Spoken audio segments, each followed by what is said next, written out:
Okay, this is Chem Class 35, Intro to Gases.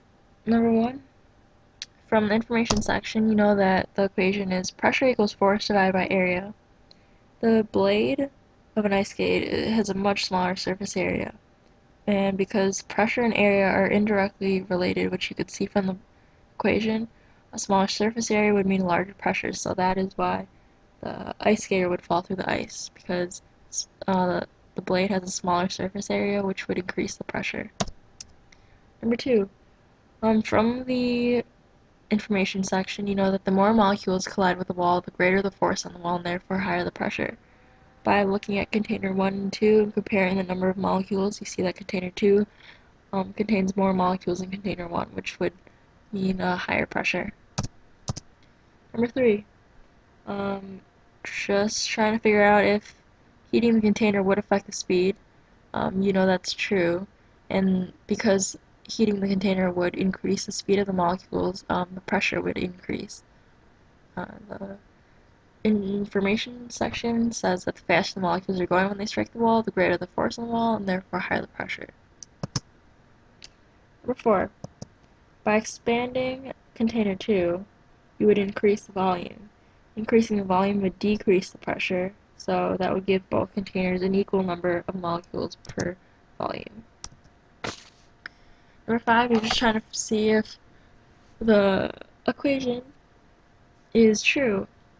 By comparing the pressures and temperatures, you know that if you pick trials A and G and compare them, well, you pick A and G because their volumes are the same, because you need constant volume. Those are the values for trials A and G. By dividing each pressure by the respective temperature, you yield the same answer, which is 0.370. And as a result, you know that the equation holds true. Number 6.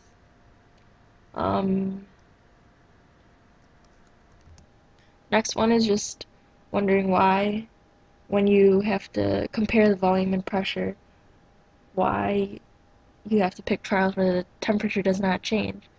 That's just because temperature would affect the volume and the pressure, so you need to hold temperature constant.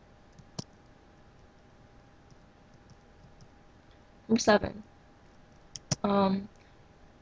Based on the table of values, trying to figure out, well, you have to pick trials with constant temperature, so choosing trials D and F with the following values. If you try out each mathematical relationship, you find that B is the one that works.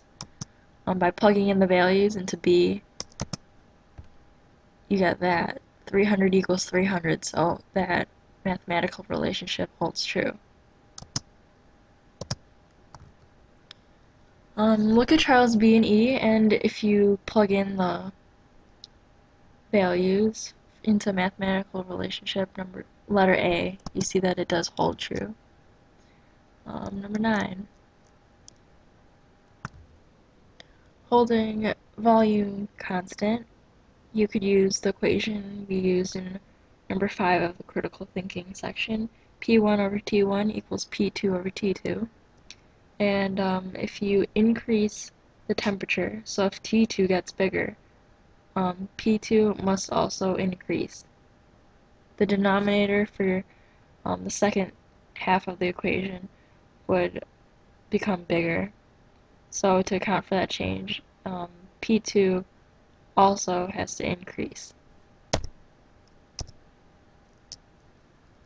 The second one, at constant temperature, as the volume increases, the pressure always decreases.